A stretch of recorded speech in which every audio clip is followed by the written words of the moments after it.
পর্যন্ত থাকার একটা ব্যবস্থা করে ডক্টর মোহাম্মদ ইউনূস উনি বিভিন্ন রকমের কাজ কারবার দুনিয়ায় করতেন, আমরা বিতর্কিত মনে করি, কিন্তু না, উনি যে কথাটা বললেন চেয়ার পাওয়ার পর আল্লাহ যেন তাকে এই কথার কারণে পূর্ণাঙ্গ হেদায়েত দান করে।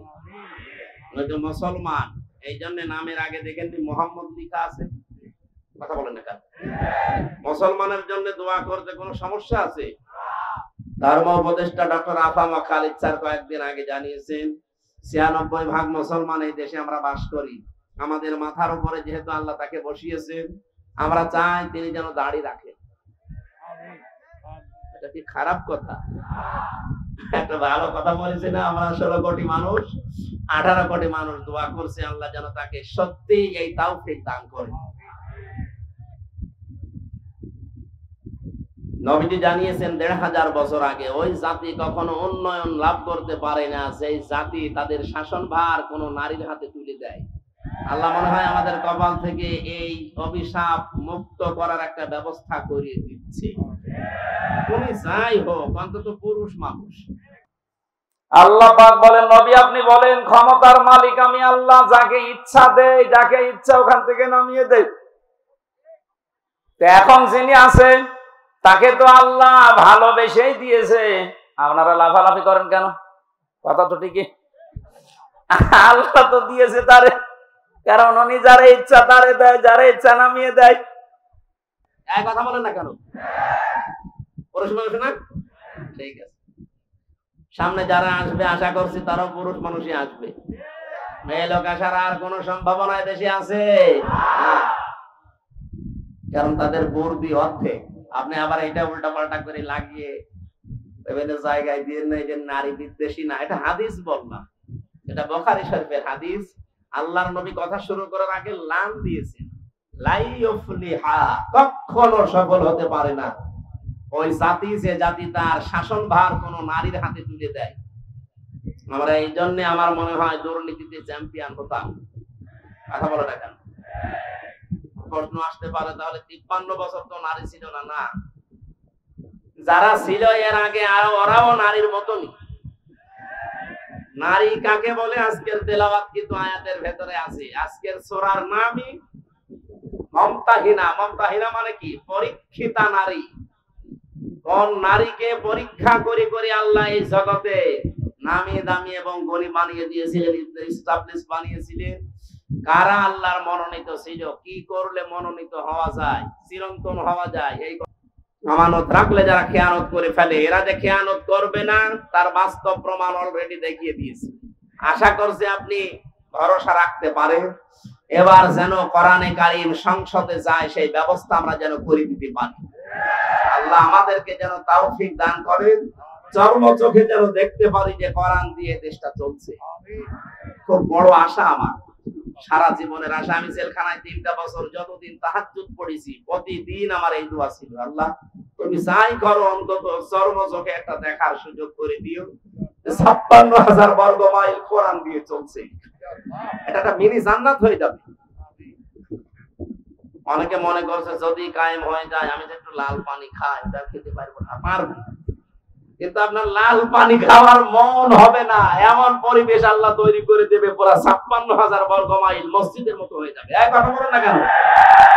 মসজিদে প্রবেশ করলে যেমন বিড়ি খাওয়া যায় না, খেতে মনে চাইলেও ওটা পরিবেশ আলাদা। খেতে পারবেন? বলেন বাবা, খেতে পারবেন? ডাল খেতে পারবেন? গাঁজা কিচ্ছু পারবেন না, কারণ পরিবেশটা এরকম। কোরআন যদি কায়েম হয়ে যায় পুরা বাংলাদেশের ৫৬,০০০ বর্গ মাইল এভাবে মসজিদের মতো বানিয়ে ফেলবে, তখন আপনি আর বিড়ি খাবেন এরকম মনই থাকবে না, লাল পানি খাওয়ার মনে তো আসবেই না। আল্লাহ একটা জান্নাতের পরিবেশ তৈরি করে দেবে, আর মরে গেলেই আপনি জান্নাতি। কারণ কোরআন যদি কায়েম হয়, কোরআনের শাসন ব্যবস্থা থাকে, ওই দেশে যদি ছোটখাটো গুনাহ কেউ করেও আল্লাহ তাকে মরণের আগে মাফ করিয়ে তারপরে মৃত্যু দেয়। একটা হাদিস পড়ছিলাম, খলিফাতুল মুসলিমিন হযরত ওমর রাদিয়াল্লাহু তাআলা আনহু মানে রাষ্ট্রের দায়িত্ব পালন করে বাড়িতে আসলেন, ঘরে উঠবেন দেখেন বারান্দায় একটা লাশ, তার ছোট্ট মানুষ ১২ টুকরা করে রেখেছে। রেগে গেলেন, কি আমি দেশ চালাই কোরআন দিয়ে, আর আমি রাষ্ট্রের দায়িত্ব পালন করি কোরআন দিয়ে আসছি, আর আমার ঘরের বারান্দায় তাও 12 টুকরা করে রেখে দিয়েছে, তাও ছোট মাসুম বাচ্চার লাশ। কে করলো? তিনি তদন্ত কমিটি গঠন করলেন। 3 দিন হয়ে গেল, কোনো কেউ ধরা পড়ে না, কেউ এসে বলেও না। তার খাওয়া দাওয়ার চিন্তা বন্ধ হয়ে গেছে, খাওয়া দাওয়াই বন্ধ হয়ে গেছে। চিন্তা করলেন আমি কোরআন দিয়ে দেশ চালাচ্ছি, আর আমার দেশে একটা অবৈধ হত্যা হয়ে গেল, আমি কোনো কুল কিনারা করতে পারলাম না। এরকম শাসক যদি আজ 53 বছরের ভেতরে পেতাম, বাংলাদেশে বিনা কারণে কেউ হত্যা হতো না। একজন মারা গেছে তাই তার খাওয়া দাওয়া বন্ধ হয়ে যায়।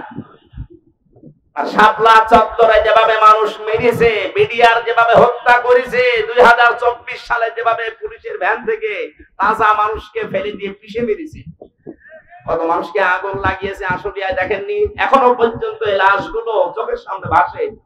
আপনি এমনিতে মাটি দিতে পারতেন, আপনি আবার আগুন ধরিয়ে দিলেন। আপনি মানুষ। এই দেশে এই স্বৈরাচারীকে যদি নিষিদ্ধ করতে হয় কিচ্ছু লাগবে না, শুধু আশুলিয়ার এই লাশগুলোই যথেষ্ট। মানুষ এত নিচে নামতে পারে ক্ষমতার জন্য। হযরত ওমর 3 দিনের ভেতরে চিন্তা করে করে তার মাথা খারাপ হয়ে গেছে, আমি এখন কি করি। হঠাৎ দেখলেন এক মহিলা যুবতী তার বাবাকে সহ রাজ দরবারে হাজির। ডাক দিয়ে বলে, খলিফাতুল মুসলিমিন, যে লাশের চিন্তা আপনার ঘুম আসে না, ওই ছেলেটা আমার নিজের। আমি ওকে টুকরা টুকরা করেছি, 12 টুকরা করে আপনার বারান্দায় রেখে গেছি। হযরত ওমর বলে, মেয়ে কি বলো, মাথা ঠিক আছে তোমার? হ্যাঁ, এই যে আমার বাবা সাক্ষী আছে। আমার বাবাকে আমি সাথে করে নিয়ে এসেছি, আমার নিজের জন্ম দেওয়ার সন্তান, এটাকে আমি 12 টুকরা করেছি নিজের হাতে। কোথায় ফেলবো? আপনার বাড়ির বারান্দায় রেখে গেছি। হযরত ওমর বললেন, যা বলো, এই কথা যদি ঠিক থাকে তোমার শাস্তি কি কোরআন দিয়ে তুমি জানো? মেয়েটি বলে, হ্যাঁ আমি কোরআনের হাফেজা, আমি জানি। আপনি রেডি করেন, আপনি কি শাস্তি দিতে পারেন কোরআন দিয়ে? মানুষ হত্যা করার যে শাস্তি হযরত ওমর আরম্ভ করবেন। হঠাৎ করে 4 জন যুবক রাজ দরবারে এসে বলে, খলিফাতুল মুসলিমিন, বিচারটা একটু লেট করেন। যেই কারণে আপনি এই মেয়েটাকে শাস্তি দিতে চান হত্যার, মেয়েটার কোনো দোষ নেই, দোষ আমাদের 4 জনের। এই মেয়েটা তার বাবাকে নিয়ে পাহাড়ি এলাকায়, জঙ্গলি এলাকায় থাকতো, বসবাস করতো। ওখানে আমরা শিকারে গিয়েছিলাম। যাবার পরে এই মেয়েটার রূপ সৌন্দর্য দেখে শেষ পর্যন্ত যৌবনের তাড়নায়, শয়তানের ধোঁকায়, নফসের ধোঁকায় পড়ে আমরা বাবাকে বেঁধে রেখে তার সম্ভ্রম নষ্ট করেছি। এরপরে সে গর্ভবতী, এই কারণে সন্তান, এটার কারণে আপনি এই মনে করছিলেন শাস্তি যদি দিতে হয় আমাদের দেন। হযরত ওমর ওদেরকে জিজ্ঞাসা করলেন, 3টা দিন পার হয়ে গেল, তোমরা আসলে না কেন? আগে থেকে যদি আসতে তাহলে আমার খাওয়া দাওয়া বন্ধ হয় না, আগেই বিচার করে দিতাম। ছেলেগুলো বলে, খলিফা আমি আসি নাই, আমরা এই জন্য মনে করেছিলাম যা করলাম কেউ সাক্ষী তো নেই, ধরা যদি না পড়ি বেঁচে যাব। কিন্তু কোরআনে কারিম আমাদেরকে বাঁচতে দিল না। বারবার কোরআন আমাদের সামনে এসে এই কথা আমাদেরকে যেন আহ্বান জানায়, দুনিয়াতে যে গুনাহ করলে এটার যদি শাস্তি দুনিয়ায় না হয়, মরণের পরে কিন্তু আল্লাহ ডবল করে বিচার করবে। মুসলমানের এখানে একটা কথা বলে রাখি, কোন অপরাধের শাস্তি যদি আপনি দুনিয়ায় না পান, ওই অপরাধের বিচার যদি আল্লাহ কিয়ামতে যেদিন করবে, ডবল করে করবে। কথা বুঝতেছেন? 3টা পাপের শাস্তি আল্লাহ ডবল দেবেন। সূরা ফুরকান 19 নম্বর পারার 4 নম্বর পৃষ্ঠার 13 নম্বর লাইনে আছে, 69 নম্বর আয়াত। والذين لا يدعون مع الله إلها آخر ولا يقتلون النفس التي حرم الله إلا بالحق ولا يزنون إلى آخر آية। এই দুনিয়াতে আল্লাহকে ডাকে, তার পাশাপাশি যারা অন্যকে ডাকে তাদের শাস্তি হবে মরণের পরে ডবল। আল্লাযীনা লা ইয়াদউনা মা'আল্লাহি ইলাহান আখার, এই যে মা মানে সঙ্গে, সাথে, আল্লাহকে ডাকে কিন্তু তার সাথে অন্য কাউকে ডাকে। আর এইটাই বাংলাদেশে চালু করার জন্য 15.5 বছর অনেক গুটি পড়ে লেগেছিল। আপনি আল্লাহকে ডাকেন, পাশাপাশি আমার বাবাকেও ডাকেন, এই জন্য মোড়ে মোড়ে বাবা। কথা বলে না কেন? এমন কোন জায়গা ছিল যে বাবা নেই? মাথার উপরে বাবা, টয়লেটেও বাবা। আমি তো অনেক টয়লেটে যেয়ে দেখেছি, বঙ্গবন্ধু টয়লেট, কি গো? আর কোন জায়গা বাকি ছিল? টাকার ভেতরেও দিয়ে রেখেছেন, যেন বাজার করতে গেলে ওইদিকে তাকিয়ে মনে হচ্ছে না একজন আছে। মাথার উপরে রেখে দিয়েছেন, অথচ কোরআন জানিয়েছে ওয়া কালিমাতুল্লাহি হিয়াল উলিয়া, সব জায়গায় উপরে থাকবে আমি আল্লাহর কথা। এখন ডক্টর মোহাম্মদ ইউনূসের মাথার উপরে যেটা লেখা, লা ইলাহা ইল্লাল্লাহু মুহাম্মাদুর রাসূলুল্লাহ, আমরা এটাই চাই। এই কথা বলেন, সব চাইতে উপরে থাকবে কার কথা? আল্লাহকে ডাকার পাশাপাশি যারা অন্য কাউকে ডাকার সিস্টেম করে দিয়েছিলেন তাদের শাস্তি ডবল হবে। আল্লাহ মনে হয় এইটা সহ্য করে নাই, এই জন্য বিকাল 5টা বাজতে বাজতে সারা দেশ থেকে আল্লাহর বিপক্ষে তারা তাদের সব নষ্ট করে দিয়েছে। আমার কুষ্টিয়ারটা একটু শক্ত ছিল, ওটা ভাঙতে একটু দেরি হয়েছে। এত শক্ত পাথর, সারা দেশের টাকা পয়সা খরচ করে করে আমার মনে হয় এগুলো বানিয়েছিল। অন্যান্য জেলার তুলনায় আমার কুষ্টিয়াতে যেহেতু আল্লাহর ওলি 2 জন আছে, হানিফ আর ইনু, এই 2 জন মিলে বানিয়েছে। এত মহব্বত আপনার, আল্লাহর রাগ ও মানুষের অন্তরে তাদের প্রতি এত বেশি দিয়েছে। একজনকে দেখলাম আদালতে কেউ লাথি দিচ্ছে, পচা ডিম দিচ্ছে, আর একজনের বাড়ির ইট খুলে নিয়ে চলে যাচ্ছে।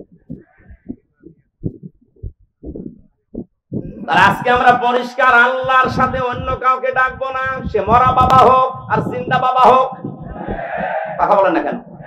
বিভিন্ন মাজারে এই সিস্টেম গুলো চলতো, আল্লাহর পাশাপাশি ইয়ালি বাবা, সাদি বাবা, দয়াল বাবা, ন্যাংটা বাবা। এই জন্যই তো মাজার ভাঙা আরম্ভ হয়েছে। একেবারে শিরকের প্রকাশ্য কারখানা এটা। আল্লাহকেও ডাকে, আল্লাহর পাশাপাশি পীরকেও সেজদা দিচ্ছে, এটা আল্লাহর সাথে শিরক। লা তাত্তাখিযুল কুবুর মাসাজিদা, কবরকে সেজদার জায়গা বানিও না। ওরা সরাসরি যে সেজদা দিত লালনের মাজারে। আর প্রকাশ্য কাজা তো আছে, অধিকাংশ মাজারে আমরা দেখেছি জেনার কারখানা। এই জন্য হাক্কানি আলেম এই দেশে যারা আছে বলেছে মাজার গুড়িয়ে দাও, ভেঙে ফেলো। কোন কারণে মাজার বানাতে হবে? হযরত ওসমানের মতো মানুষ, জান্নাতের সার্টিফিকেট পাওয়া মানুষ দুনিয়ায়, সেই লোকটা পড়ে আছে জান্নাতুল বাকিতে, কিচ্ছু নেই, পাথর দেওয়া মাত্র। আরে দেশের গরু ছাগল মরে যায়, তার কবর 3 তালা হয়। কোথায় গেছেন বর্ণনা? কোরআনের বাঁকে বিশ্বনন্দিত মুফাসসির, আপনি তো তার চাইতে কোরআনের খেদমত বেশি করেননি। সেই লোকটা পড়ে আছে, মাত্র মাথার কাছে একটা পাথর দেওয়া দেখলাম। কোন গরু ছাগল কোথায় মরে, ঈমান আছে কি নেই তাও নেই, সারা জীবনে পোশাক করেও পানি নেয়নি। 14 তালা বানিয়ে রেখেছে কবর, সবগুলো মাটির সাথে মিশিয়ে দেওয়া দরকার। আজকে থেকে আমরা সিদ্ধান্ত নিয়ে বাড়ি যাব, যতদিন বাঁচি আল্লাহর সাথে আর কাউকে ডাকবো না। এই রাজি আছেন আপনারা? 2 নম্বরে যারা অবৈধভাবে মানুষকে হত্যা করে, বাংলাদেশ স্বাধীন হওয়ার পরও এত হত্যা হয়নি। এই 9 সাল থেকে 24 সালে যত হত্যা হয়েছে, বাকিগুলোর অনেকের খোঁজই আমরা জানি না।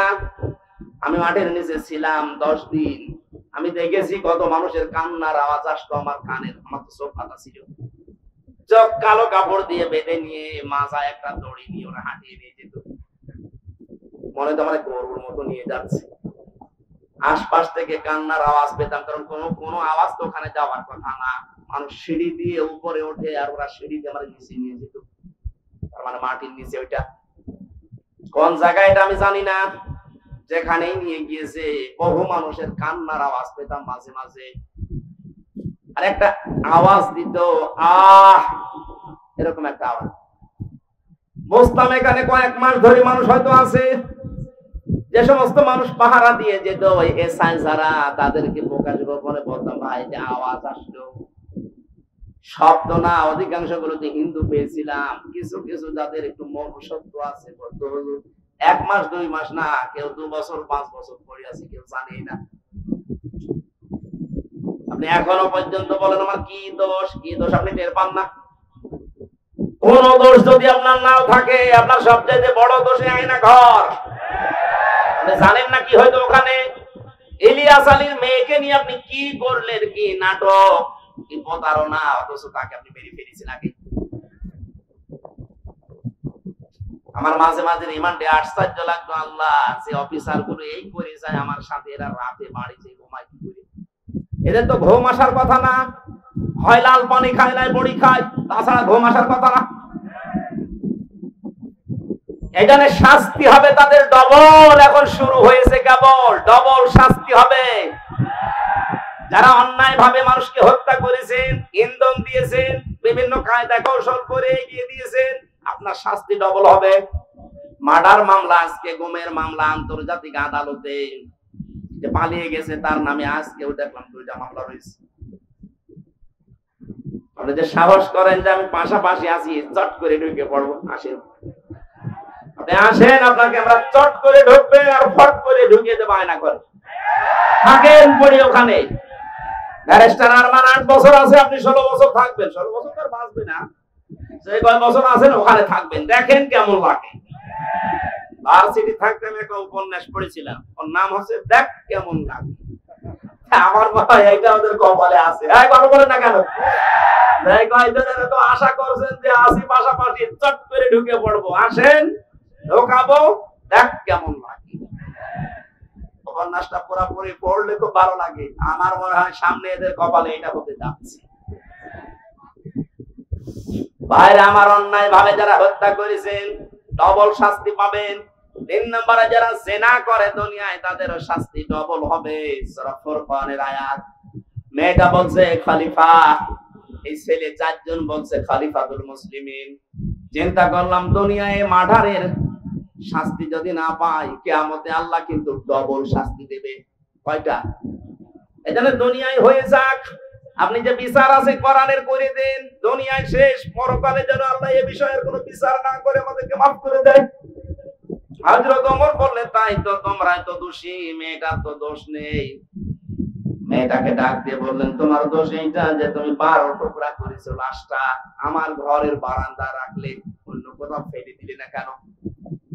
মেয়েটা কোরআনের হাফেজা, ডাক দিয়ে বলছে, খলিফাতুল মুসলিমিন, আমার সন্তানকে আমি গলা টিপে মেরে ফেলতে পারতাম। 12 টুকরা করেছিলাম আমি, বিভিন্ন জঙ্গলে পাহাড়ে ছিটিয়ে দিতে পারতাম, কিন্তু আপনার কাছে আমি কেন দিলাম? দিয়েছি এই কারণে, প্রথম কারণ আমার ছেলেটাকে আমি হত্যা করেছি, 1 নাম্বার কারণ হচ্ছে সে জারজ, তার তো বাবা ঠিক নেই। কয়টা বাবা? বলেন বলেন। জন্ম তো ঠিক নেই, বাবা 4টা, যদিও ওর দোষ না, কিন্তু সন্তানটা তো জারজ। আর আমি কোরআনে কারিমে সূরা কলমের 13 নাম্বার আয়াত থেকে 19 নাম্বার আয়াত পর্যন্ত জানি, যারা জারজ সন্তান এই পৃথিবীতে তাদের 13টা কাজ হবে, তার 1 নাম্বারে তারা কোরআন বিরোধী হবে। আমার পেটে জন্ম নিয়ে বড় হয়ে আমার সামনে কোরআনের বিরুদ্ধে মিছিল করবে আমার ছেলে, এটা আমি মানতে পারি না। এই জন্যই আমি নিজের হাতে জবাই করেছি। বাংলাদেশে আজ যারা কোরআনের বিপক্ষে অবস্থান নিয়েছিলেন, নিচ্ছেন, এখনো সামনে অনেকে চেষ্টায় আছেন। আজকে একজন বুদ্ধিজীবী নামে, বুদ্ধিজীবী কালাঙ্গ, আমি নাম নিলাম না, লোকটা বলেছে ধর্ম কোন রাষ্ট্রের ব্যাপার, কোন ব্যক্তির ব্যাপার না। এই শব্দটা তার বলা ঠিক হয়নি। সে যে তওবা না করে সেও মুশরিক। একবার বলছে না কেন? কোন মানুষের যদি ধর্মই না থাকে, ওরা উদাহরণ দেয় যে নিরপেক্ষ হওয়া লাগবে। পৃথিবীতে কোন নবী ধর্মের ব্যাপারে নিরপেক্ষ ছিলেন? আপনি একজনের নাম বলেন। এই ধোঁকাটাও চলছে সামনে, হয়তো সামনে আসতে পারে, আগে থেকে সতর্ক করলাম। যারা এগুলো করছেন, এগুলো কিন্তু একটা ধোঁকাবাজি। আমরা এক জালেমকে বিদায় দিয়ে কোন নতুন জালেমকে আর এই জায়গায় আমরা দেখতে চাই না। যারা আসবে তারা যেন ইনসাফ কায়েমকারী হয়। মেহেদী বলে, খলিফা আমি একটা একটা করে 13টা কারণ বলতে পারি কেন আমি হত্যা করেছি। আমি এসেছি এই কারণে, আমি না আসলেও পারতাম। মেরি আমার সন্তানটাকে জবাই করে ফেলে যদি পাহাড়ে জঙ্গলে ছড়িয়ে ছিটিয়ে দিতাম, আপনিও ধরতে পারতেন না। আমি এসেছি এই কারণে, আমি যেহেতু হত্যা করেই ফেলেছি, আর হত্যার বিচার যদি দুনিয়ায় না হয়, কিয়ামতে আল্লাহ কবুল করবে। তারপরে কোরআন দিয়ে আমার বিচারটা করে দেন, কিয়ামতে যেন আল্লাহ আমার ব্যাপারে আর কিছু না বলে। হযরত ওমর এই 5 জনের বিচার করলেন। আমার বোঝানোর বিষয় ছিল, কোরআনে কারীম দেশে থাকার কারণে, কায়েম থাকার কারণে ওরা গুনাহ করেছিল, কিন্তু গুনাহ করার পরেও কোরআনে কারীম তাদের ভেতরে অনুশোচনা, অনুতপ্ত এমন ভাবে ধরিয়েছে, মরণের আগে তারা ঈমান নিয়ে বিদায় দিতে পেরেছে। এদেশে যদি কোরআন কায়েম হয়ে যায়, আপনার মদ খেতে মনে চাইবে না, বিড়ি খেতে মনে চাইবে না, ডাল পানি খেতে মনে চাইবে না, কারণ পরিবেশটাই হয়ে যাবে এরকম। ছোটখাটো গুনাহ যদি নফসের ধোঁকায়, শয়তানের জালে পড়ে হয়ে যায়, কোরআন আপনাকে বাধ্য করবে অনুশোচনা করে, তাওবা করে জীবনের মতো ঈমান নিয়ে বিদায় নেওয়ার। বলেন আমিন। আল্লাহ আমরা এরকম একটা পরিবেশ চাচ্ছি, কথা বলেন ঠিক কিনা? আল্লাহ যেন আমাদের কোরআনের শ্রোতা হিসাবে মুনাফিকের কোন স্থান এখানে না দিয়ে, 3 নাম্বার যেটা বলেছিলাম যে ঈমানদার, এই মানুষগুলোর যে বৈশিষ্ট্যগুলো আল্লাহ দিয়েছেন সূরা আনফালের 2, 3, 4 নাম্বার আয়াতে, আল্লাহ আমাদের ভরপুর করে আজ বাড়িতে নিয়ে যান। বলেন আমিন। দরুদ আর সালাম পাঠের মাধ্যমে আজকের তেলাওয়াতকৃত আয়াত সূরা মুমতাহিনা। কোন সূরা? মুমতাহিনা মানে পরীক্ষিতা নারী। 6 জনের নাম পেয়েছি আমি। এই পৃথিবীতে 6 জন নারীকে আল্লাহ পরীক্ষা করে তাদেরকে পরীক্ষিতা নারী হিসাবে খেতাব দিয়েছে। তার ভেতরে হযরতে মরিয়ম একজন, তিনি সতীত্বের হেফাজত করেছিলেন। আজ যে সমস্ত মেয়েরা মডেল খুঁজে পান না যে আদর্শ কারে বানাবো, হযরতে মরিয়ম হবে আপনার জন্য আদর্শ। কথা বলেন। ওরা আদর্শ বানিয়েছে ঐশ্বরিয়াকে। আজকে ঐশ্বরিয়ার জীবনী দিয়েছে। ওই একজনকে খুশি করার জন্য রাতের বেলা কত টাকা কন্টাক্ট করে, কত টাকা ভাড়া পায়, আপনি তার জীবনী পড়ে দেখেন। এই যদি হয় আপনার আদর্শ, আর আপনি এটা দেখে দেখে মনে করেন এর মতো হব, ওর মতো হবেন, দুনিয়ায় শেষ, আখিরাতে সারা জীবন জাহান্নামে পোড়া লাগবে। মেয়েরা যারা এসেছেন, আপনার আদর্শ হওয়া লাগবে 1 নম্বরে মরিয়ম। আপনার চরিত্রকে, সতীত্বকে আপনি হেফাজত করে রাখবেন। আমরা আগে তাফসিরে প্রবেশ করি, এরপরে সামনে যাব ইনশাআল্লাহ। ফাউযু বিল্লাহি মিনাশ শাইতানির রাজীম। বিসমিল্লাহির রাহমানির রাহিম।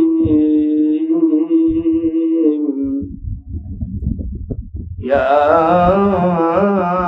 আইয়ুহান নাবিয়্যু ইযা জাআকাল মুমিনাতু ইউবাইয়িনাকা ওয়ালা আল্লা ইউশরিকানা বিল্লাহি শাইআ। সাদাকাল্লাহুল আযীম।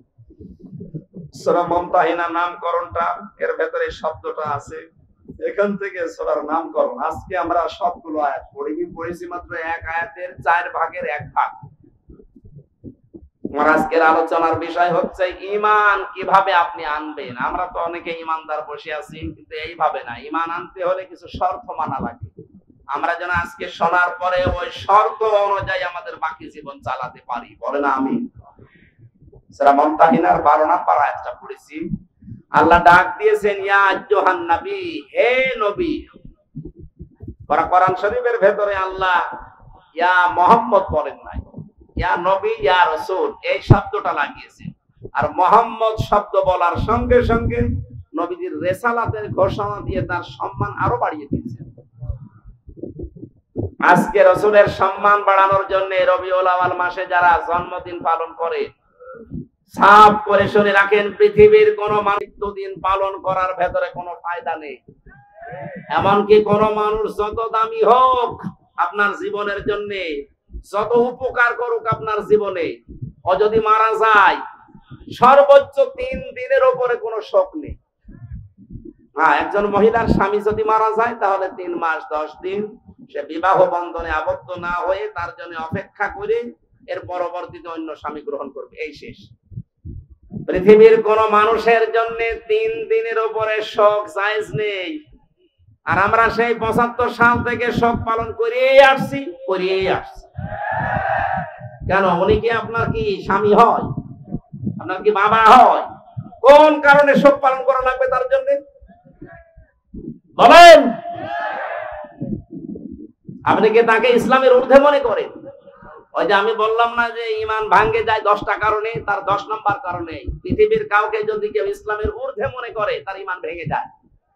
এই কারণেই তো আপনি এটা করেন, প্রতি বছরে বছরে জন্মদিন মৃত্যুদিন পালন করেন, তাকে মনে করেন ইসলামের ঊর্ধ্বে। ইসলামে জায়েজ নেই, আপনি পেলেন কোথায়? আগামী থেকে এটা আমরা আর করতে চাই না। এই জন্য তো এবার রাষ্ট্রীয় ভাবে 15ই আগস্ট পালন করতে দেয়। কিসের 15 আগস্ট 16 আগস্ট? কোরআনে হাদিসে যেটা নেই ওইটা আমরা রাষ্ট্রীয় ভাবে পালন করে সময় নষ্ট করতে চাই না। কোরআন হাদিসে থাক, আমরা 10 দিন ধরে পালন করব। এই কথা বলেন না কেন? সিঙ্গাপুরে 95% মুসলিম, আর আমাদের দেশে 96% আমরা মুসলিম। এখানে কোনো বানানো নিয়ম নীতি চলতে পারবে? বলেন তো পারবে? আগামী থেকে যেই হোক 3 দিনের উপরে আমাদের কোনো শোক আর থাকবে না। বিশ্ব নবী মুহাম্মদুর রাসূলুল্লাহর উপরে তো দুনিয়ায় আর কেউ নেই, আল্লাহর পরে তার স্থান। শোক পালন করা যদি জায়েজ হইতো প্রতি বছরে বছরে আমার মনে হয় তার জন্য আমরা শোক পালন করতাম। কোন আলেম তো এটা করে না। যে সমস্ত বেদাত পন্থী আছে এরা নবীর জন্মদিন পালন করার জন্য উঠে পড়ে লাগে। কোথায় পেয়েছেন দলিল বলেন তো? নবীর মিলাদ পড়েন। মিলাদ মানে জন্ম। মিলাদ মানে কি? যেই 2 জন চাচা নবীর জন্মে খুশি ছিল, 2 জনেই জাহান্নামে গেছে, একটা আবু তালেব আর একটা আবু লাহাব। কথা বলেন না কেন? 2 জনই কিন্তু মিলাদে নবীর জন্মে খুশি। আর যেই 2 জন চাচা নবীর আদর্শে খুশি, হযরত হামজা হযরত আব্বাস, 2 জনেই জান্নাতি। এখান থেকে শিক্ষা নিতে পারেন না? এরপর আপনি আলেম নামে জালেম হয়ে কলঙ্ক করে মানুষকে আপনি ধোঁকা দিয়ে বোকা বানিয়ে টাকা ইনকাম করছেন এই রবিউল আউয়ালের নাম দিয়ে। আশা করছি এগুলো আমরা সচেতন মানুষ আগামী থেকে আর করব না। আপনি যদি আদর্শ অনুসরণ করে খুশি থাকতে চান তাহলে 40 থেকে 63 এই 23 বছর অনুসরণ করেন। এই কথা বলেন না কেন?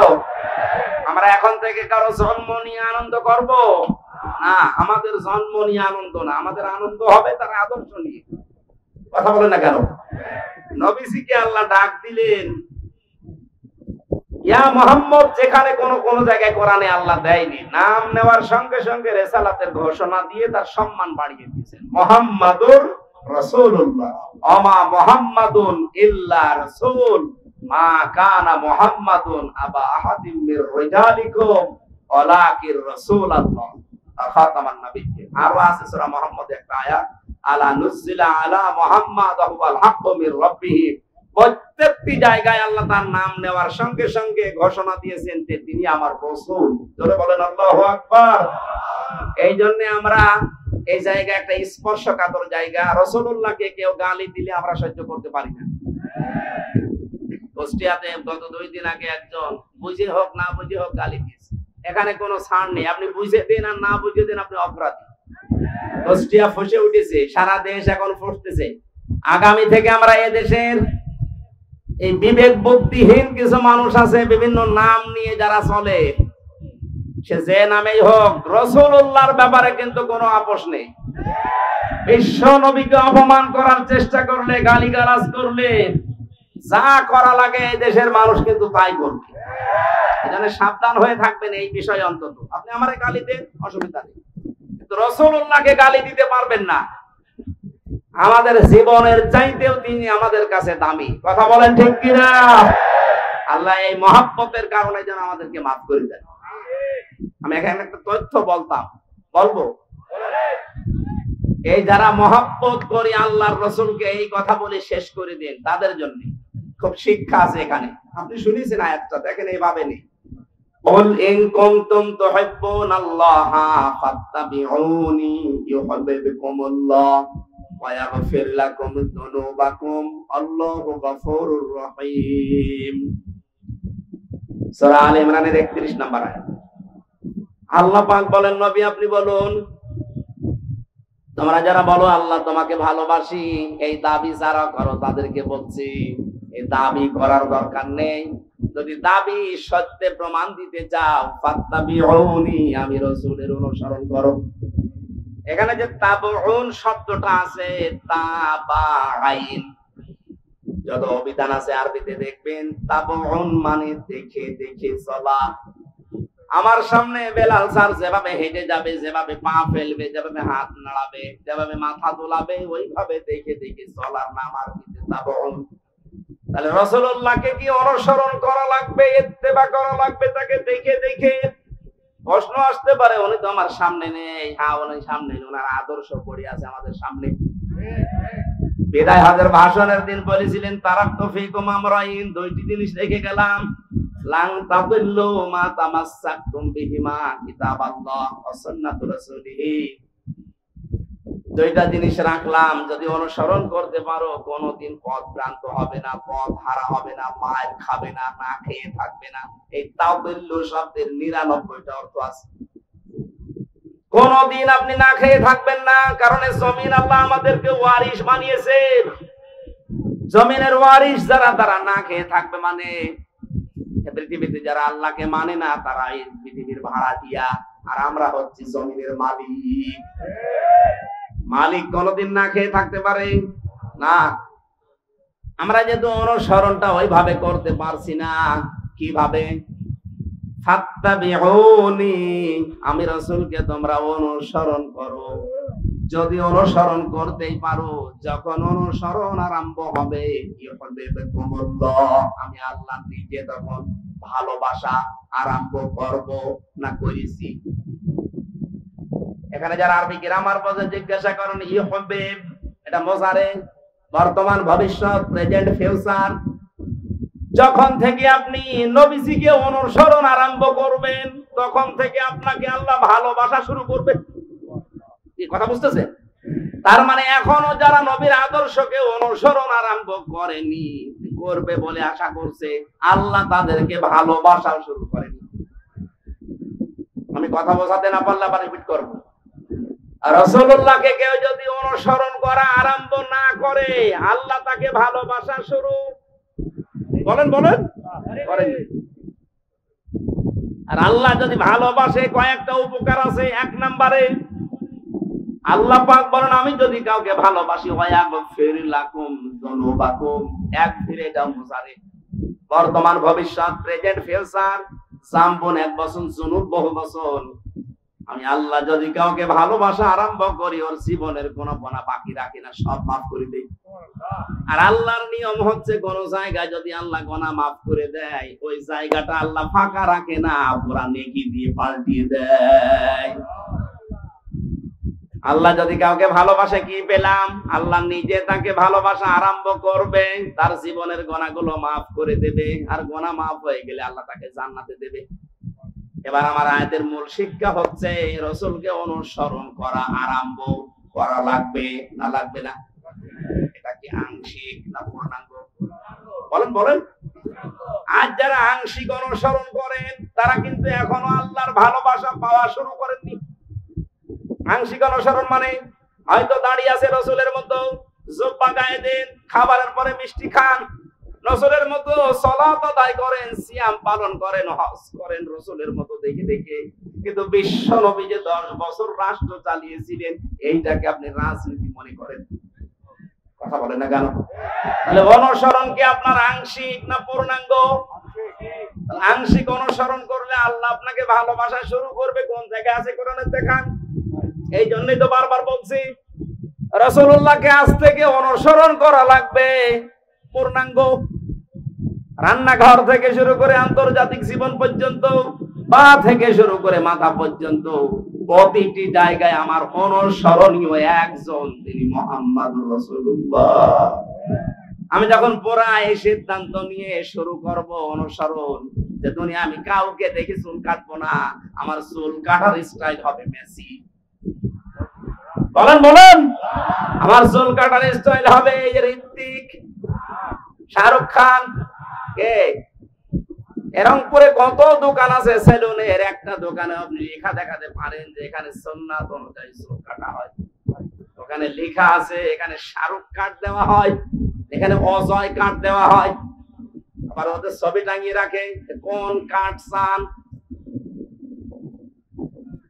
তাহলে এখন আমাদের কি অনুসরণ হওয়া লাগবে? মাথার এই চুল থেকে শুরু করে পা পর্যন্ত।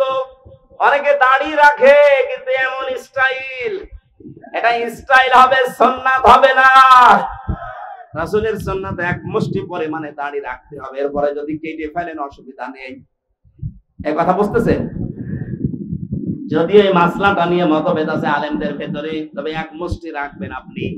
আমি ওই মতভেদপূর্ণ বিতর্কে গেলাম না। দাড়ি আপনার রাসূলের মতো হয় না, মাথার চুল রাসূলের মতো হয় না। মোজ যে রাখার সিস্টেম, আল্লাহর নবী বলেন খালিফুল মুশরিকিনা আও ফুল্লুহা ওয়া ফুশারিব, মুশরিকদের বিপরীত করবা, দাড়িকে লম্বা করে দিবা আর মোজকে খাটো করবা। আজ রবীন্দ্রনাথ ঠাকুরের এই জাতীয় সঙ্গীত নিয়ে কয়েকদিন যা আরম্ভ হয়েছিল, আমার যে 7টা কারণ সামনে এসেছিল তার ভেতরে এইটা একটা, এই মুশরিক লোকটা তার দাড়ি আর মোজ সমান সমান করে রাখতো। কথা বলে দেখা, রাসূলের প্রথম জিনিসটাই সে মানে নাই। সে যদি মোজ খাটো করে দাড়ি, মুসলমানদের ভেতরে একটা কিছু আসতো। দ্বিতীয় নম্বর, ও যখন এটা লিখেছে তখন কিন্তু বাংলাদেশ হয়নি। কথা বলে না কেন? তাহলে এই দেশের জন্য ওটা লেখে নাই। আমাদের একটা আবেগের জায়গা, সুতরাং জাতীয় সঙ্গীত যদি লিখতে হয় দেশ নিয়ে লেখা লাগবে। এই কথা বলে না কেন? দেশ ভাগ হওয়ার পরে যেটা লেখা হয়েছে, আপনি তাকান মহিব খানের ইঞ্চি ইঞ্চি মাটি সোনার চাইতে খাঁটি, এইটা জাতীয় সঙ্গীত মানা। এই কথা বলে না কেন? কারণ এটা আমার ছেলে মেয়েরা যখন পড়বে তখন যেন দেশের প্রতি ভালোবাসা জন্মায়, মানবতার প্রতি ভালোবাসা জন্মায়। সর্বোচ্চ ওর ভেতরে ইসলামের কিছু কথা দেওয়া আছে। আমরা মুসলমান, মুসলিমদের এই কথাগুলো আমাদের অন্তরে বাঁচবে। আর এই মুশরিকের কথা, যে আল্লাহকে বিশ্বাস করতো না, আল্লাহর সাথে শিরিক করতো, রাসূলের কোন নিয়ম নীতি তার ভেতরে আমরা পাই না। এই মানুষটার জীবনী নিয়ে, মানুষটার কথা নিয়ে আলোচনা হবে। ঢাকা বিশ্ববিদ্যালয়ে আগামী থেকে যদি কোনো আলোচনা অনুষ্ঠান হয়, স্যার সলিমুল্লাহ খান যিনি জমি দিয়েছিলেন তার নামে হওয়া লাগবে। এই কথা বলেন না কেন? এত উপকার করলেন শত শত বিঘা জমি দিয়ে, তার নামে কোনো কিছু হয় না। কোথা থেকে কোন ভেনদেশি স্বপন উড়ে এসে জুড়ে বসে কি বলে গেল, তার নামে আপনি অনুষ্ঠান করবেন। বাংলার টাকা দিয়ে আগামীতে মুশরিকের জন্য কোনো অনুষ্ঠান হবে না। অনুষ্ঠান যদি হতে হয়, যিনি জমি দিয়েছিলেন তার জীবনী থেকে কিছু করেন। এই কথা বলেন না কেন? কোরআন পড়েন, হাদিস পড়েন, মানুষকে জানান, তার জন্য দোয়া করেন, আল্লাহ যেন তাকে মাফ করে দেয়। এরপরে যত নিচে নামছি আমরা, কোন জায়গায় রাসূলের আদর্শ পাচ্ছি না। বিশ্ব নবী তার স্ত্রীদের সাথে যে আদর্শ দেখিয়েছেন ওইটা আপনার ভেতরে নেই। উনি তার বন্ধুদের সাথে যেটা দেখালেন সেটা আপনার নেই। কোন জায়গায় যদি আদর্শ সেট করতে না পারেন, বিশ্বাস করতে পারেন আল্লাহ আপনাকে এখনো ভালোবাসা আরম্ভ করেনি। আয়াতটা পড়ার পরে আমার মনে হয় দেশে হাজারো আলেম, হাজারো পীর এখনো আল্লাহর ভালোবাসায় পাওয়া আরম্ভ করেনি। কারণ যেই পীর শুধু জিকিরকে ইবাদত মনে করে, রাসূলের তরিকা, কিন্তু এদেশ যে কোরআন দিয়ে চালাতে হবে এটাকে যারা রাজনীতি দুনিয়ার কাজ মনে করে আরো মানুষকে ধোঁকা দিয়ে বোকা বানিয়ে রাখে, এটা পীর বলেন। এরকম পীর দেশে নেই। 48,000 পীর, অধিকাংশ গুলোই দেখবেন কিছু কিছু ইবাদতকে করবানা। অথচ বাংলাদেশে এখন একটা মেজর সমস্যা হয়ে দাঁড়িয়েছে। গত 3 দিন আগের রিপোর্ট একটা পেয়েছিলাম, এই দেশের 100 জনের 14 জন মানুষ এখনো পর্যন্ত পালিয়ে যাওয়া ওই সালেমকে সাপোর্ট করে। 100 জনের 28 জন মানুষ এই দেশে অনেকে থালা জোর করে থালা নেওয়ার ধান্দায় আছে। থালা দিন, তাড়াতাড়ি থালা দিন। কি করবেন থালা নিয়ে? আবার খাওয়া আরম্ভ করবেন। সুখের বিষয়, আনন্দের বিষয়, 100 জনের 58 জন মানুষের তালিকা আমরা পেয়েছি। 100 জনের 58 জন চাচ্ছে এদেশে আল্লাহর বিধান কায়েম হোক। 14 আর 28 বাদ গেলে 58 থাকে। দিন যাচ্ছে, বাড়তেছে। গত কয়েকদিন আগেও আমি 10 জন মুসলমান বানিয়েছি এই যে এই দিনাজপুরে। তার আগে 2 জন চুয়াডাঙ্গায়, আগে গাইবান্ধায়। মানুষ যেভাবে দলে দলে পালে পালে ইসলামে আসতেছে, অমুসলিমরা, মুসলমানরা যারা ছোট খাটো জালেম ছিল তারা অনেকেই পরিবর্তন হয়ে যাচ্ছে। কথা বলেন না কেন? আমরা এগুলো দেখতে পাচ্ছি। নবীজি যা করেছিলেন মক্কার পরে, মক্কা বিজয়ের পরে নবীজি যা যা করেছিলেন এদেশের ডাক্তার শফিকুর রহমানের ভেতরে আমরা সেইটাই দেখতে পাচ্ছি। ১৫০০ বছর পর আমার মনে হচ্ছে নবীর আদর্শটা আমরা দেখতে পাচ্ছি আজ। বিশ্ব নবী মুহাম্মদ রাসূলুল্লাহ ওই সময় বলেছিলেন, সাবিরা 3টা কাজ করবা না। কোন নারীর গায়ে হাত দিবা না, কোন শিশুর গায়ে হাত দিবা না, কোন ফলদার বৃক্ষ কাটবা না। 3টা কাজ বেশি বেশি করবা। যেখানে তিনি অবস্থান নিয়েছিলেন বলেছিলেন, তারপর আশপাশে তোমরা রান্নাঘর, চুলা এটা বেশি বানাবা, আর টয়লেট পায়খানা যেটা এটা কম বানাবা। আর আমার শত্রু বড় এখন বেঁচে আছে, আবু জেহেল তো নেই, আবু সুফিয়ান আছে, তার ঘরে যদি কেউ আশ্রয় নেই তাকে তোমরা মাফ করে দিবা, ক্ষমা করে দিবা।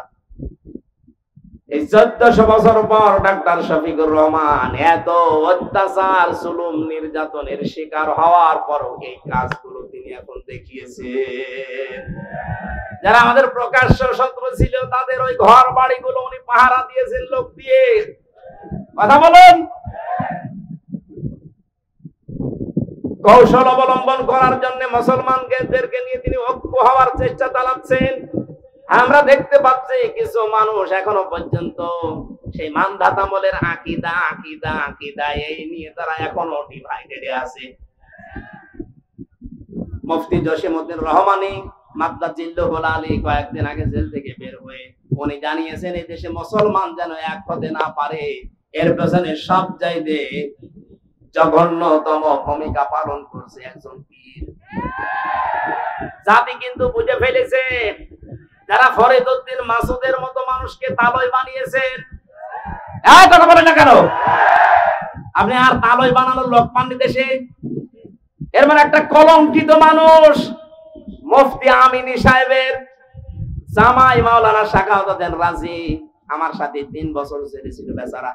ওই মাঝে মাঝেই বলতো, টক শোতেও বলেছে, এই বাংলাদেশে তাসলিমা নাসরিনের মতোই এই ফরিদউদ্দিন মাসুদ, কোনো পার্থক্য নেই। ও আর একই যে লোকটা কোরআনের পাখি সাইদি সাহেবের ফাঁসি চাইতে পারে, একটা মাজলুম মানুষ সে জেলখানায় আছে, তারা আমৃত্যু দিয়েছিল, আর এই লোকটা শাহবাগে গিয়ে বলছে আমরা তার ফাঁসি চাই। এটা একটা টাটকা নির্ভেজাল কুলাঙ্গার।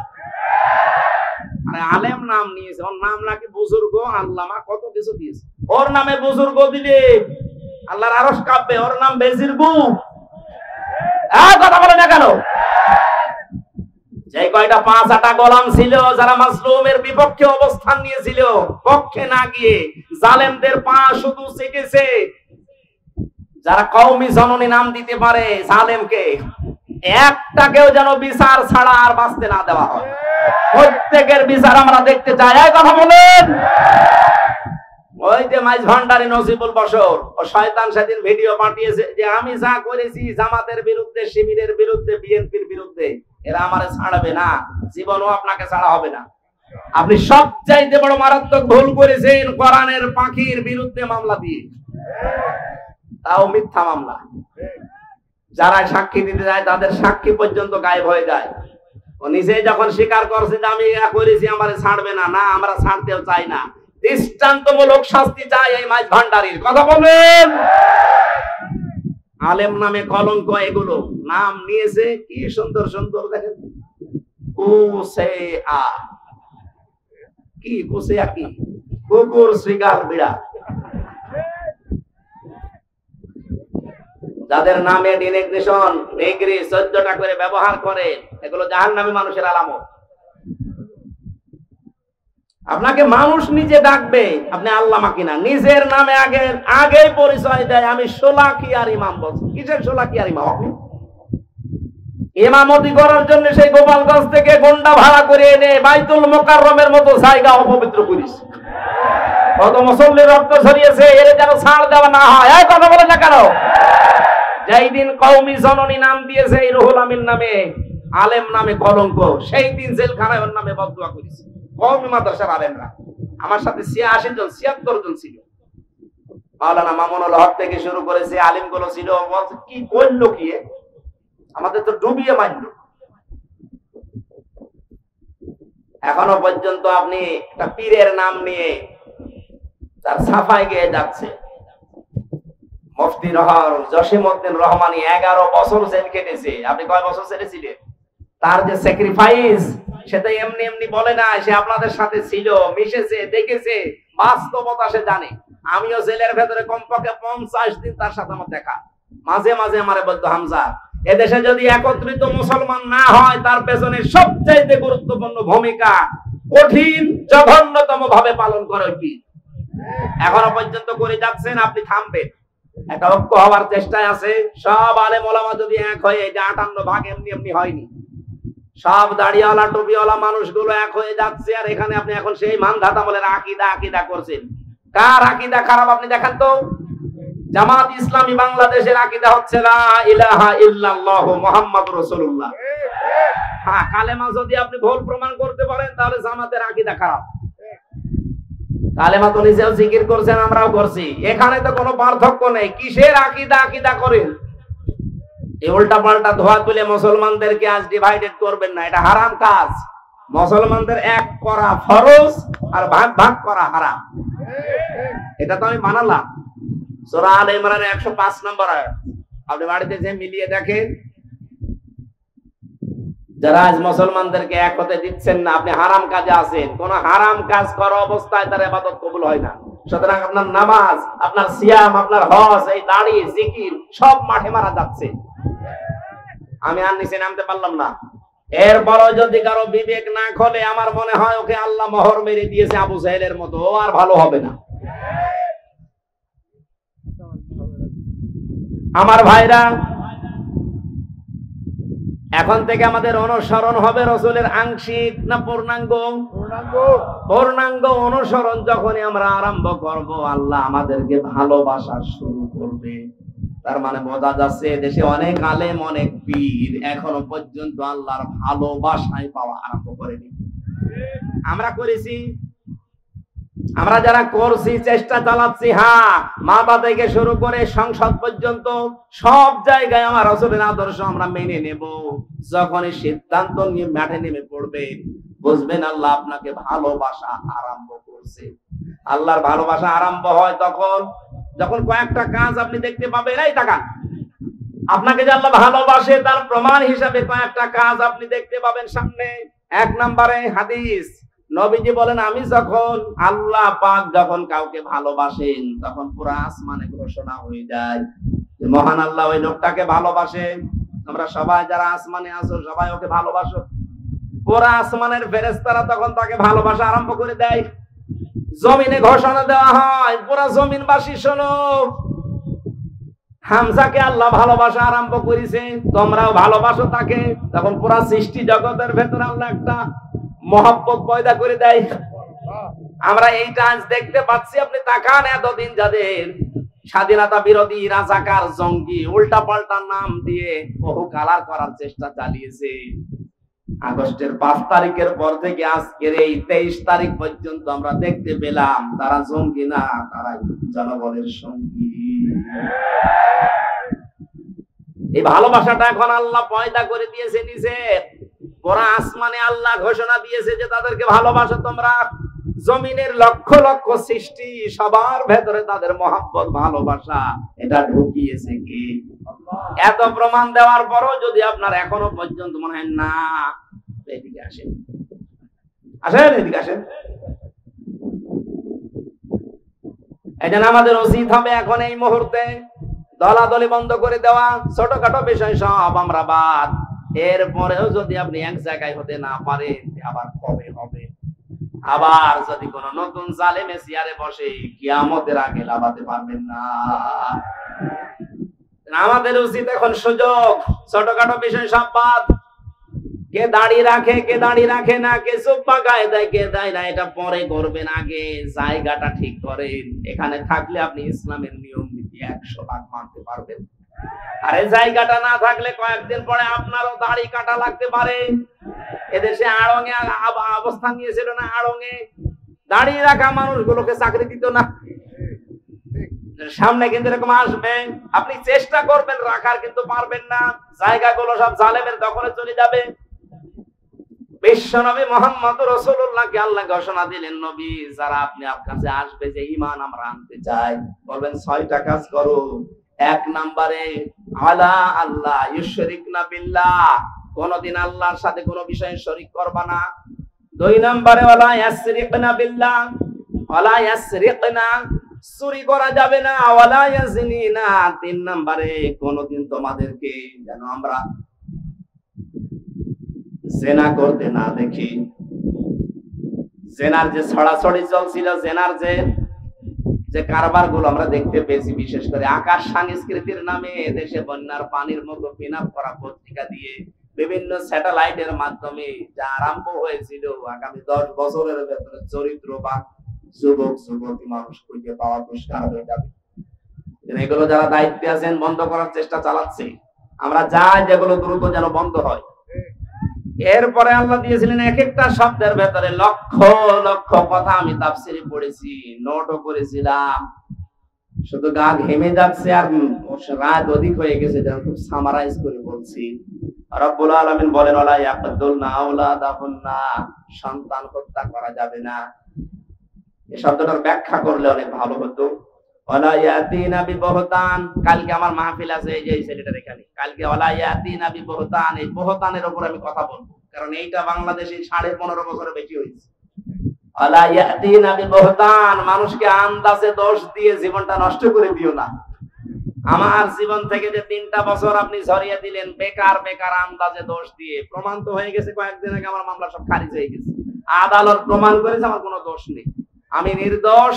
বিনা দোষে আমাকে এই 3টা বছর নষ্ট করলে যারা করেছিলেন তাদের কি শাস্তি হবে, ওই কথাগুলো কালকে আমরা তুলে ধরবো। এরপরে আল্লাহ দিয়েছেন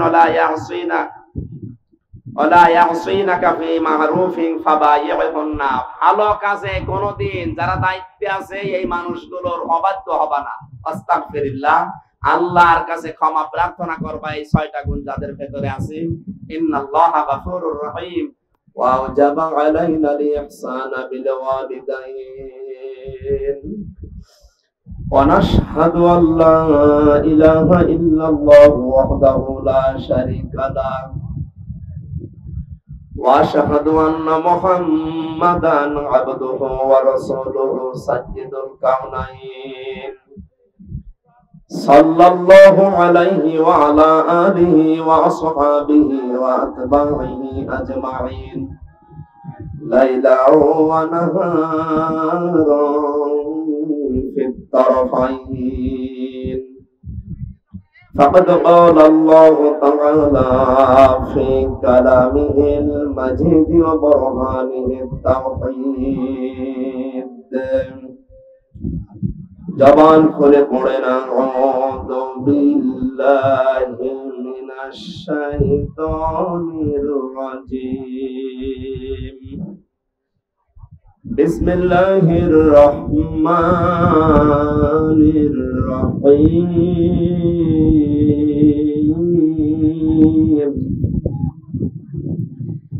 ইয়া আইয়ুহান النبي إذا جاءك المؤمنات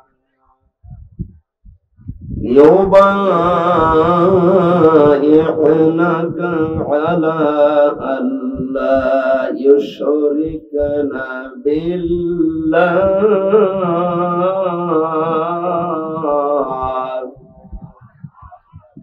ولا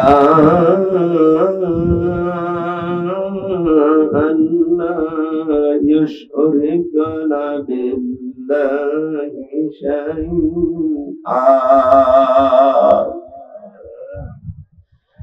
ولا يسرقن ولا يزنين ولا يقتلن أولادهن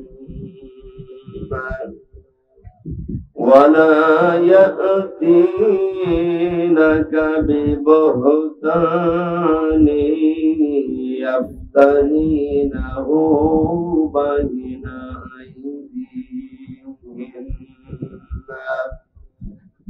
وأرجلهن ولا يعصينك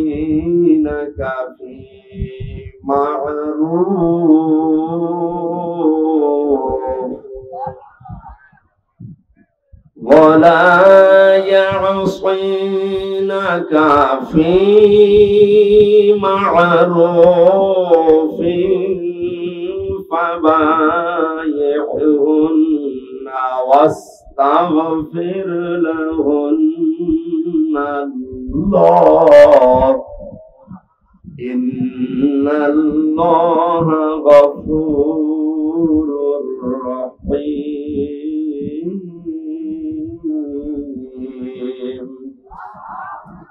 صدقت يا ربنا.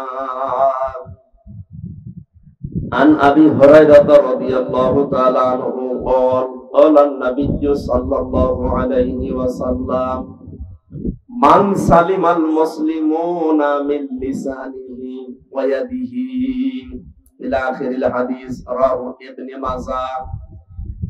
إن الله وملائكته يصلون على النبي يا أيها الذين آمنوا صلوا عليه وسلموا تسليما. اللهم صل على سيدنا مولانا محمد وعلى آل سيدنا مولانا بلغ العلا بكماله كشف الدجى بجماله حسنت جميع خصاله صلوا عليه وآله. আলহামদুলিল্লাহ। রংপুর জেলা 15 নম্বর ওয়ার্ড মহানগর সত্রাপুর কেন্দ্রে ঈদগাহ ময়দানে সত্রাপুর দারুল হক হিফজ ও দাখিল মাদ্রাসার উদ্যোগে 8ম বাৎসরিক হাফেজে কোরআন তাদের মাথায় পাগড়ি এবং দস্তরবন্দি উপলক্ষে আজকের এই কোরআনে কারিমের অনুষ্ঠানের সম্মানিত সভাপতি বীর মুক্তিযোদ্ধা 71 না অবশ্যই আল্লাহ তাআলা দয়াবান এবং ক্ষমাশীল। আল্লাহ আয়াতটা খুব সংক্ষেপে করেছি, বাস্তবে যেন আমাদেরকে মেনে চলার তৌফিক দেন। আগামী কালকে মাহফিল আছে এই নওশাদের গ্রামে, বহতানের উপরে কথা বলবো ইনশাআল্লাহ। আল্লাহুম্মা আমিন। লা ইলাহা ইল্লা আনতা সুবহানাক ইন্নী কুনতু মিনাজ জালিমিন। ربنا ظلمنا أنفسنا وإن لم تغفر لنا وترحمنا لنكونن من الخاسرين। আল্লাহ তাআলা রংপুর শহরের দিকে তাকাও, হাজার হাজার বান্দা বান্দি, রাত 12টা বেজে গেছে, তাহাজ্জুদের এই সময় পর্যন্ত যারা কোরআনের কথাগুলো শুনছিল এদেরকে তুমি অমরের মতো হেদায়েত দিয়ে দাও। আজকের আলোচনার সওয়াবগুলো তুমি নবীজির রওজায় পৌঁছিয়ে দাও। যত মানুষ আমরা কোরআনের কথা শুনেছি, বোঝার চেষ্টা চালিয়েছি, আমাদের জীবনে তুমি প্র্যাকটিক্যাল লাইফে এগুলো সেট করে দাও। মাহফিলের সম্মানিত সভাপতি, বাংলার কৃতি সন্তান, বীর মুক্তিযোদ্ধা আলহাজ আব্দুল জলিলকে কবুল করো। আল্লাহ আমাদের শ্রদ্ধাভাজন স্যার আলহাজ মাহবুবুর রহমান বেলাল স্যারকে কবুল করে নাও। তার জীবনের ভালো কাজগুলো মঞ্জুর করো। মানুষ হিসাবে অন্যায় যেগুলো করেছে আল্লাহ মাফ করে দাও। যত অতিথি এসেছে কোরআনের এই অনুষ্ঠানে কোরআনের ইজ্জতে ক্ষমা করে দাও। মা বোনেরা পর্দার আড়ালে বসে আছে, এদেরকে মরিয়মের মতো খাদিজার মতো বানিয়ে দাও। আল্লাহ তাআলা বড় স্বপ্ন তোমাকে বারবার বলি, এই দেশটা কোরআন দিয়ে চলছে এরকম একটা ব্যবস্থা এনে দাও। আমরা যেন মরণের আগে হলেও দেখতে পারি এই দেশটা তোমার কালাম দিয়ে পরিপূর্ণ ভাবে চলছে। আশপাশে যে প্রতিবেশী গুলো দিয়েছে অধিকাংশ গুলোই তো তোমার বিরুদ্ধে। আমাদের প্রতিবেশী গুলোকেও তুমি ভালো বানিয়ে দাও। রব্বুল আলামিন তখন কার ডাক চলে আসে জানি না। মরণের আগে একটা বিষয় বারবার তোমাকে বলছি, এই দেশে চেয়ারে কোন সালেম যেন কিয়ামতের আগে বসতে না পারে। যারা শহীদ হয়েছে আল্লাহ 24 সালে তাদেরকে শাহাদাতের মর্যাদা দিয়ে জান্নাত দিয়ে দাও। যারা পঙ্গুত্ব বরণ করে অন্ধ হয়ে শরীরে বিভিন্ন অঙ্গ প্রত্যঙ্গ হারিয়ে যারা হাসপাতালের বেডে আছে, আল্লাহ শেফায়ে কামেলা যারা নসিব করো। এলাকায় মাটির নিচে যত মানুষ ঘুমিয়ে আছে এদেরকে ক্ষমা করে দাও।